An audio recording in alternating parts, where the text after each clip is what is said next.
Donc le bonjour mes amis, on va revenir sur une nouvelle vidéo sur le calcul du salaire. D'accord? Donc nous allons élaborer la fiche de paie, si vous voulez, de mademoiselle Saïdi. On va élaborer la fiche de paie de mademoiselle Saïdi. Donc nous avons agrégé, si vous voulez, la fiche de paie suivant ce format. D'accord? Donc en réalité, le modèle de fiche de paie, il est beaucoup plus élaboré. Il contient une en-tête qui reprend, si vous voulez, les indications de l'employeur et de l'employé. Vous trouverez plus de détails dans le corps de la fiche de paie, etc. D'accord? Donc, si vous voulez, on parle d'une donnée essentielle qui est le salaire de base. D'accord? Donc, on imagine que le salaire de base de mademoiselle Saïdi est de 50 000 dinars, n'est-ce pas? Elle l'a négocié, on va dire, avec son employeur. Bien entendu, ce montant-là, salaire de base, il va servir, comme son nom l'indique, de montant pour le calcul des différents éléments du salaire, n'est-ce pas? Parfait. Donc, on vous dit que mademoiselle Saïdi bénéficie, par exemple, d'une indemnité d'expérience professionnelle de 10% calculée sur le salaire de base. Donc, c'est facile. On va rajouter les 5 000 ici, n'est-ce pas? Il s'agit d'un gain, n'est-ce pas? Tout comme le salaire de base. L'indemnité de service permanent, c'est 15%. D'accord? 15% de 50 000, ça va nous donner 7 500. Parfait. Donc, ça remplace en quelque sorte les heures supplémentaires. D'accord? On pourra appeler l'employé à n'importe quel moment, si vous voulez, en plus de ces heures normales de travail, pour effectuer, si vous voulez, un travail des tâches. Donc, il est rémunéré à raison de 7 500 dinars. Le mois, d'accord? On pourra dire par exemple que c'est le mois, par exemple, de mai 2017, d'accord? Période mai 2017. Et puis, nous avons l'indemnité de nuisance. Si notre employé est soumis à des conditions de travail, si vous voulez, contraignantes, n'est-ce pas? On va imaginer qu'on va lui attribuer une indemnité de 20%, n'est-ce pas? En quelque sorte pour l'indemniser, pour la dédommager par rapport aux conditions de travail dans lesquelles elle exerce sa fonction. Donc, 50 000 fois 20%, c'est 10 000 dinars, n'est-ce pas? Et voilà, donc le premier, si vous voulez, solde intermédiaire, il s'appelle le salaire de poste, n'est-ce pas? Le salaire de poste, bien entendu, il se calcule par sommation, n'est-ce pas, des éléments que nous avons tout à fait indiqués ici, 50 000, 10 000, 60 000, n'est-ce pas, et 12 500. Donc, 72 500, si vous voulez, on va le reporter ici. 72 000. On va le souligner.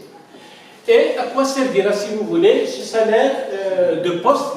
Il va servir pour le calcul de la retenue à la sécurité sociale au taux de 9%, n'est-ce pas? Donc il suffit de multiplier les 72 500 par le taux indiqué, 9%, et de l'inscrire ici parmi les retenues, n'est-ce pas? Vous me donnez le montant, s'il vous plaît. 6 525. 6 000 à retenir. Voilà. Il s'agit d'une somme à retenir sur le salaire, n'est-ce pas? Ces 9% s'appellent également la charge ouvrière, n'est-ce pas? C'est-à-dire, elles sont à la charge de l'employé ici, n'est-ce pas? Parfait. Donc, arrivé à ce stade, nous terminons avec les éléments soumis à la sécurité sociale. Donc, en principe, tout ce qui viendra après, n'est-ce pas? Il ne sera pas soumis, si vous voulez, à la sécurité sociale au taux de 9% ici. Donc, l'indemnité de transport pour permettre à mademoiselle Saïdi de se rendre sur le lieu de travail, si vous voulez, l'employeur lui octroie une indemnité de 150 dinars par jour, sachant que le temps de travail est réparti en 22 jours dans votre entreprise, n'est-ce pas? Donc, vous me donnez, s'il vous plaît, 150 3 300. 3300, donc ça va être un gain, n'est-ce pas? Parfait. L'indemnité de palier. Également, comme mademoiselle Saïdi exerce sa fonction loin de son domicile, donc pour lui permettre de se restaurer sur place, son employeur lui paye une indemnité de 300 dinars jour. 300 fois 22, ça nous donne 6600. C'est également un gain qui viendra s'ajouter, si vous voulez, aux éléments gagnés en quelque sorte, qui va s'ajouter au gain, n'est-ce pas? Et puis, là, nous avons la base de la retenue à l'IRG salaire, n'est-ce pas? Donc là, il faut faire un calcul base IRG, n'est-ce pas? Si vous voulez, donc c'est l'ensemble des gains jusque-là, n'est-ce pas? Mais on va déduire quoi? Qu'est-ce qu'il faut déduire? Bravo, il faut déduire la sécurité sociale. Donc ça va être l'ensemble des gains moins la sécurité sociale, n'est-ce pas? Donc ici, nous avons 72 500, plus 3 300, plus 6 600. Donc ça va être ici 9 900, n'est-ce pas? 9 900 plus 72 500. Ça va nous donner combien, s'il vous plaît? Au risque de me tromper. 82 400. 72 500. Plus 9 900. Plus 9 900. 82 400. Moins, mais bien entendu, moins, il faudra... C'est 1527. C'est 73 Non, 75 175. Ça va nous donner combien? 75 875. 75 75 875. Lorsque vous encadrez un chiffre comme ça se voit, il est juste, n'est-ce pas? Parfait. Donc 75 875. Donc on va le mettre ici, n'est-ce pas? Sur, c'est-à-dire la base, c'est sur 75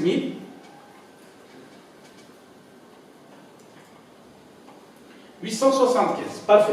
Donc, sur cette base-là, on va calculer l'IRG salaire, n'est-ce pas? Maintenant, calcul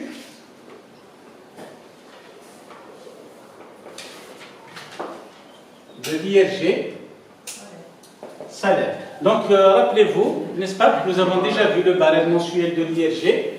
Qu'est-ce qu'il faut faire d'abord? Nous avons 75 800. Quel chiffre on va mettre à la fin ici? Il faut toujours arrondir à la dizaine de dinars inférieurs. D'accord? C'est une information. Le Code des impôts directs vous précise que pour imposer un salaire brut, il faut toujours le ramener à la dizaine de dinars inférieurs. Vous avez 75 875, donc vous transformez en zéro le dernier chiffre, d'accord? 870. Souvenez-vous, il faut toujours déduire, n'est-ce pas, le salaire, c'est-à-dire la tranche inférieure. Si vous voulez, nous avons, vous vous souvenez, c'est 30 000, n'est-ce pas? Moins 30 000. Et quel est le taux correspondant ici? Et quel est le cumul de la tranche précédente? 4 000. Je vous remercie. Ça va nous donner combien ici, s'il vous plaît? 17 761. 17 761. À quoi on passe maintenant, une fois calculé ça? On va passer à l'abattement. De 40%. 40%, ça va nous faire 17 761 fois 40%. Ça nous donne 7104,40. 7104,40. Est-ce qu'on va retenir ce chiffre? Il est trop élevé. On va 7104,40 supérieur à 1500. à 1500. Donc on retient le maximum, 2500. le max 2500. Donc IRG net, 17 761 moins 1500. ça va nous faire Ça va nous faire 16 261. moins 1500 égale, 16 261. d'accord, chiffre que l'on peut vérifier sur le barème de l'IRG salaire. Parfait. Donc, si vous voulez, cet IRG salaire, on va le porter dans la colonne des retenues pour 16 000. C'est toi, lui. Oui, Pardon, c'est 75 875, non? Non, on a arrondi. Nous avons dit qu'il faut toujours arrondir à la dizaine de dinars inférieurs. Ici, nous avons 75 875, n'est-ce pas? Oui. Là, il faut le remplacer toujours par 0. Ah bon? Oui, c'est une règle, c'est le code des impôts directs qui le stipule. D'accord? Parfait. Donc maintenant, nous allons, s'il vous plaît, arriver à ce stade, nous avons calculé tous les éléments imposables et soumis à la sécurité sociale, n'est-ce pas? À partir de là, tous les éléments qui viendront après, ils ne seront ni soumis à cotisation, ni imposables, d'accord? Donc c'est le cas de l'indemnité de zone géographique. Combien nous allons retenir pour l'indemnité? Ça va être un forfait de 15 000. 15 000 par exemple, n'est-ce pas? C'est un gain. Parce que, mademoiselle Saïdi, on va imaginer qu'elle travaille, si vous voulez, dans une zone éloignée, n'est-ce pas? On va imaginer par exemple que c'est dans le Grand Sud, d'accord? Les frais de mission. Les frais de mission, ils viennent compenser, n'est-ce pas, mademoiselle Saïdi, qui a avancé des frais pour se rendre en mission parce qu'elle y a été commandée par son employeur, n'est-ce pas? Est-ce qu'elle va les payer de sa poche?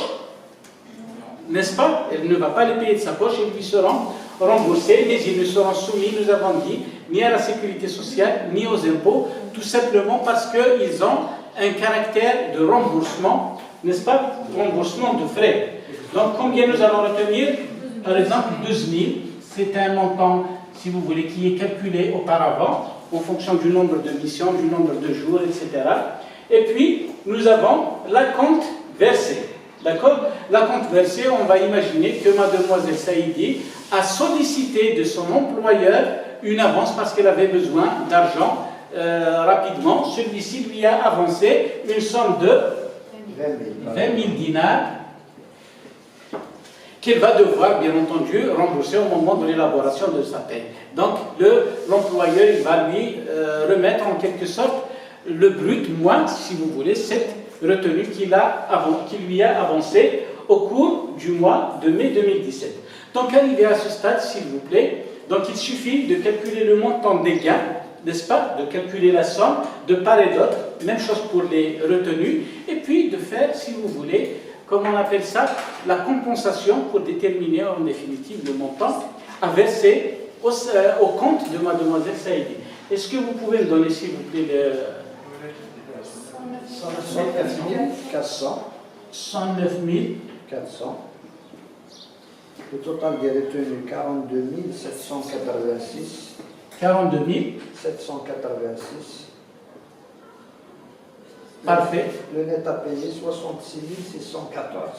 66 614. Voilà. En définitive, c'est le salaire qui sera viré au compte de mademoiselle Saïdi. C'est ce que vous toucherez, n'est-ce pas, si vous faites une demande d'avoir, si vous voulez, auprès de votre banque, il va vous communiquer ce solde-là. Est-ce que vous êtes d'accord avec moi? D'accord? Donc, qu'est-ce qu'il faut retenir?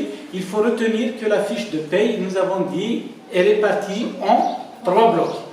Le premier bloc comprend les éléments soumis à la cotisation de la sécurité sociale et imposables également. Deuxième bloc, on n'a plus d'éléments qui sont soumis à la sécurité sociale, mais nous avons des éléments qui sont imposables. Deuxième bloc. Et puis, troisième bloc, nous aurons les éléments qui ne sont soumis ni à la cotisation, ni à l'impôt, ni à l'une, ni à l'autre. D'accord? Et puis, en fin de parcours, nous avons dit qu'il faut faire le total des gains. D'une part, le total des retenues. D'autre part, nous avons une balance de laquelle on va dégager un solde que l'on va appeler le salaire net et qui sera payé, si vous voulez, à mademoiselle Saïdi. En définitive, c'est le montant qui lui sera viré dans son compte. Est-ce que vous êtes d'accord? Nous ne sommes pas trompés dans les calculs, c'est bon? Parfait. Je vous remercie. Merci à vous.